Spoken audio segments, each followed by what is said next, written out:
What's up, everybody, and welcome into the Grind City Media Grizzlies playoff preview brought to you by AutoZone. The Grizzlies, with the second youngest team in the NBA, finish off the regular season with the second best record in the NBA, the 2 seed. They broke countless franchise records along the way, and we are here to break all of that down along with the upcoming playoff series against the Minnesota Timberwolves. Jessica Benson here in studio. We have a stellar crew to help get you primed, prepped, and ready to go. In studio with me is Brevin Knight, along with Mike Wallace, and then joining us via Skype are Pete Pranica and Rob Fischer. So we have the whole crew here, and of course we will get into dissecting that Grizzlies-Timberwolves matchup coming up.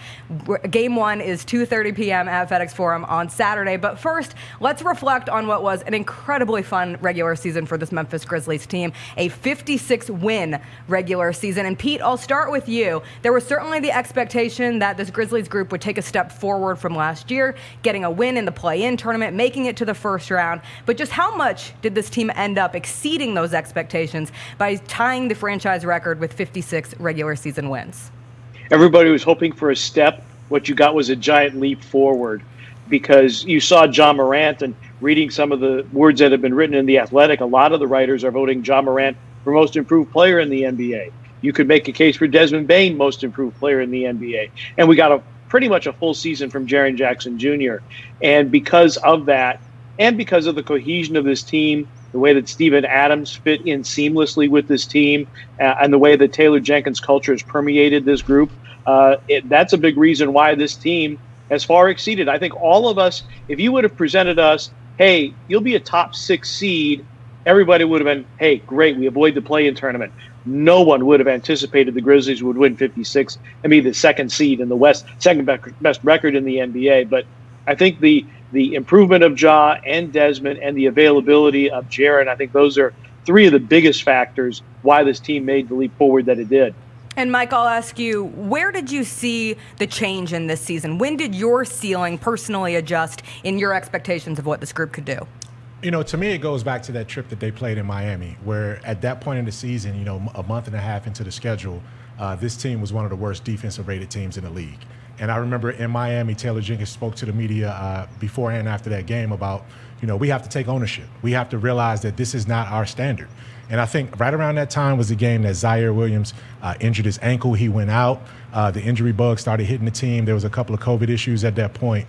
And I think right there is where we drew the line of demarcation, where this thing had to stop. And they had to start turning themselves around on the defensive end to become the team that they needed to be. And it just so happened that Jaren Jackson Jr. played his most durable season of his career. He's proud of the fact that he played 75-plus games this year for the first time in his career. And he became that defensive anchor alongside Steven Adams, finding his rhythm. Those 2 guys turned the season around until things started settling in from other guys. Certainly Jaren Jackson Jr.'s availability, a critical piece to this team's success this season. Rob, I'll ask you whether it's a collective effort from coaching, the chemistry we've seen, cohesion, consistency. What is the biggest thing to you that allowed this team to find the success that it has thus far and going into the playoffs as the 2 seed? I think this team came in with a different focus this year. John Morant talked about it at the All-Star game, that the playoff experience that they had last year, they brought it into this season. I think the importance of every game, night in and night out, whether you're playing Oklahoma City on a Tuesday in February or you're playing the Golden State Warriors, I think this team approached the floor night in and night out with the same sort of mindset and took care of business. To me, that was a big difference this year. And then obviously the biggest difference, I think, between the Grizzlies and other teams in the league is the depth that they've played with this year. You know, so many teams went through things this year, whether it was injuries, which everybody goes through at some point, or whether it was COVID. The Grizzlies and the Phoenix Suns were the 2 teams that were able to overcome that and still stay above water and even do better than stay above water. And that's why they're the 2 best teams in the NBA. And that depth, the biggest test of all, is having to play those 22 games without Ja Morant. Brevin, I'll ask you, in looking at Ja Morant's development here in year 3 and his continuing emergence into superstardom, both from the continuation of the development of his game, but also seeing fans at opposing arenas come in wearing Ja Morant jerseys, him making his first All-Star game appearance, getting a 52-point game, all of those things collectively in year 3. What's impressed you the most in terms of his game continuing to grow? Well, for me, it's watching his game evolve. And from a guy that came in his first year as a guy that was trying to create highlights every time he went to the basket on the offensive end, to a guy in his third season that still creates the highlights, but is more judicious about those plays and how he gets his points. To finish the season as the #1 paint scoring player in the association as a point guard speaks to his ability to score at every level in the paint. And they say that because it's at the rim, but there's the mid-paint scores that are right above the defensive restricted area, but he also was able to score right inside the free throw line. So I thought that his evolution in terms of how his game has evolved from being a guy that was finishing at the rim the entire time, still getting into the paint, but finishing in different ways, I think has allowed him to become a better scorer. But I think in the end game, it's also going to allow everyone else to be good because the pressure that he puts on the paint draws defenders in. That means everyone else will have a chance to eat. Yeah, and we know Ja Morant is a walking highlight machine. That catch-and-shoot buzzer beater against the Spurs, 52 million views on Instagram, which makes it the most viewed NBA highlight on their Instagram page of all time. That's who Ja Morant is. Lots of highlights there, but so many highlights from this team this season. And I know Taylor Jenkins has consistently said, yes, the regular season was great, but the goals have always been so much bigger. But before we officially move on from that regular season, I'm going to ask everyone their favorite moment from the season thus far. Brevin, I know this is your favorite question, so we won't start with you. Mike, we'll start with you. What was your favorite one of the year? Oh, man, I'm on the spot right here. Before I answer that question, though, let me go ahead and pop the collar right here. The Grizzlies official playoff shirts are in the stores right now. So go ahead and make sure you get one. Shameless plug right here. They're going to be in there all season. All postseason, starting with game 1 on Saturday. For free. Make it happen. That's how, you saw what I was doing. You see what I was doing, BK. That's how I got to do it, man, to get it for free. You know how that goes. My favorite highlight is not necessarily going to be one that, I'm going outside the box here. My favorite highlight of the season was Milwaukee Bucks came in here and played. The Grizzlies were up 20 midway through the fourth quarter, putting that game away. Starters were still in the game at that point. They had something to prove. Lopez went up for a dunk and gave Jaren Jackson Jr. a complete facial. But the fact that Jaren contested that shot with his team up 20-plus points with 4 minutes, 5 minutes, 6 minutes left in that game showed you that this team wasn't giving up anything. And when you're a Defensive Player of the Year candidate, that's the kind of stuff you do. I remember when Alonzo Mourning told me, look, I got dunked on probably more than anybody in the league, but I also got almost more blocks than anybody in the league, and I'm a 3-time Defensive Player of the Year. So that was my highlight from Jaren Jackson Jr. of the season for me. All right, Pete, we will go to you next. Well, I'm going to go to the play that generated 52 million views on Instagram because it was just so remarkable. The pass, and for Ja to catch, turn, fire, and hit without hitting the floor again, it was as amazing a play as you will ever see, as improbable a play as you will ever see, and it certainly was a signature play for him en route to that 52-point game against San Antonio. Yeah, we learned Steven Adams is a bouncer this season, a quarterback this season, a basketball player this season. He does a little bit of it all. Rob, what was your favorite moment from the regular season? Man, there are so many that you can come up with, whether it's games or individual highlights throughout the season. But the one that I always come back to is that Oklahoma City game. I mean, to see the performance that the Grizzlies put on that night, I'll still never forget the moment that I looked at the scoreboard and saw the Grizzlies were up by 78 points in an NBA game.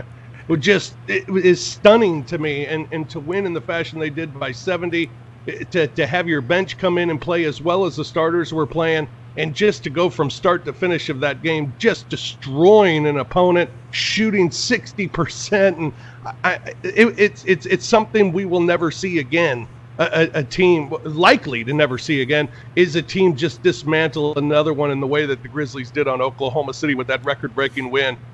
There are so many numbers that are just outrageous from that game, and it's the one that I just always come back to. That it's one that those highlights we may never see again. That Ja highlight you're talking about, Pete, I don't think we'll see that again. But an overall game, I don't think we'll see what we saw against OKC. Yeah, I tweeted at halftime of that game that I would do the post-game show in a Brian Kelly Southern accent because he had just had his family moment at a nice little LSU basketball game. I didn't do it in the accent, but it was awesome all the same. Okay, Brevin, you're last. I gave you plenty of time. No, you came to me last because you know that I'm the one that says you guys pick, and then I just say I'll go along with what happened. And for me, it of course that the Phoenix Suns win was a big team win, but I think the biggest thing for me from this season, the biggest moment is to go from a team that was struggling in those first 20 games, had big wins, had a bunch of big losses, and to be able to turn the entire season around from that point to where they are today, and just doing it with the defensive mindset. The mindset on that end changed so much from that point to where we are today. That's been the biggest thing for me, to watch them go out and be able to get defensive stops with missed shots, because early in the year, every stop had to be a forced turnover. And because of that, then they're able to then go out and now get stops that leads to them being able to run. That change for a young group is something that you don't see on a normal basis. So I've enjoyed watching that evolution. Absolutely. Mine will always be the Santi Aldama pump fake, dunk, reverse against the Suns, just because of what it represented for this team. Both players being ready any given night to step into a role that they haven't had the majority of the season, and the coaching staff having them ready to go. And then, of course, the celebration, Ja, Jaren, the entire bench. And that's that chemistry and the fun that we've seen from this group. Now, this group has had a little bit of time off. They've been able to not relax, but refresh, get their bodies right. Meanwhile, their opponent here in round one of the Western Conference playoffs, the Minnesota Timberwolves, had to take care of business in the play-in tournament first. They beat the Clippers. They move on. They set up a series between two teams that split their regular season matchups, 2-2, both teams winning both games on their home court. But Pete, I'll ask you, when you first see the Timberwolves take down the Clippers, advance forward, they're going to be the opponent of this Grizzlies team. Where did your head go first when you think back at some of those matchups from this regular season? Well, you think back to D'Angelo Russell and what he did in Minneapolis in the last meeting, and you think about the first meeting in Minnesota when the Grizzlies, it was Taylor Jenkins labeling it one of the least competitive performances he had ever seen from his Grizzlies team. And then from that point on, the Grizzlies go to Utah, they get a win, and then they start to play really good basketball on the road. The issue that concerns me is you look at the stats from all four games. Now, the caveat is Dillon Brooks didn't play in any of these games, but this is a Minnesota team that shot 46% from the floor and averaged 120 points per game. D'Angelo Russell made 19 threes in the 4 games. So he's averaging almost 5 made threes a game. This is a very dangerous team. They play at a high tempo. They are leading the league and forcing you to turn it over and converting on the other end. They're very much, and we've heard this before, they're very much a mirror image of the Grizzlies. And so whichever team can be more them than the other team is going to have the edge in the series. Yeah, and there's no getting around. Inserting Dillon Brooks back into this equation is huge for the Grizzlies. And Mike, I'll ask you, historically, Dillon Brooks hasn't played against this team this year, but he's 8-1 all-time in his career. He's averaging 16 points against the Timberwolves. And then what he brings defensively, you have a D'Angelo Russell who has merged into certified Grizz killer era. You have an Anthony Edwards. So many pieces to this Timberwolves puzzle. How do you deploy Dillon Brooks defensively, and just how does he change the trajectory for this team's potential success? I mean, you talked about it right there. Dillon Brooks did not play in any of these 4 games during the regular season. The intensity was different. You know he's going to bring that intensity. Ja Morant, after practice preparing for this playoff series, said he brings the same kind of intensity for us that Pat Beverly brings for them. So they're going to be able to neutralize that energy when it comes to the defensive tenacity. Now, how do you deploy Dillon Brooks? You're going to put him on different guys. You have to mix up the looks on these guys on both teams. You're going to see that both ways. Because do you have to start him off on Russell? Do you put him on Anthony Edwards? You know, Beasley's a strong guy that comes off the bench and likes to make plays too. So I think between Dillon Brooks, DeAnthony Melton, Kyle Anderson, you're going to have, and even Zaire Williams, you got 4 guys that can be interchangeable that can defend all of those guys as well too. So you mix it up. You just hope that whoever you put Dillon Brooks on, the next guy doesn't go completely off and you have to sort of scramble from that mode. But both of these teams are interchangeable. They're going to have multiple guys playing taking on multiple defensive assignments. There are so many fun matchups within this series, and even though these two players will not be playing against one another, Fish, the fact that you have Dillon Brooks and Patrick Beverly on the same court of a playoff series, 2 of the biggest trash talkers in the game, 2 of the biggest instigators in the game. What do you expect from those two trying to help lead their teams to wins? I expect them to continue to be who they are and make the opposing fans hate them. I think this is the thing that I love about this matchup is, rivalries are created in the postseason. The rivalry Grizzlies had for so long with the Clippers, it developed in the postseason, and there was a hatred between a couple of players. The rivalry with Oklahoma City developed over the postseason and the matchups there.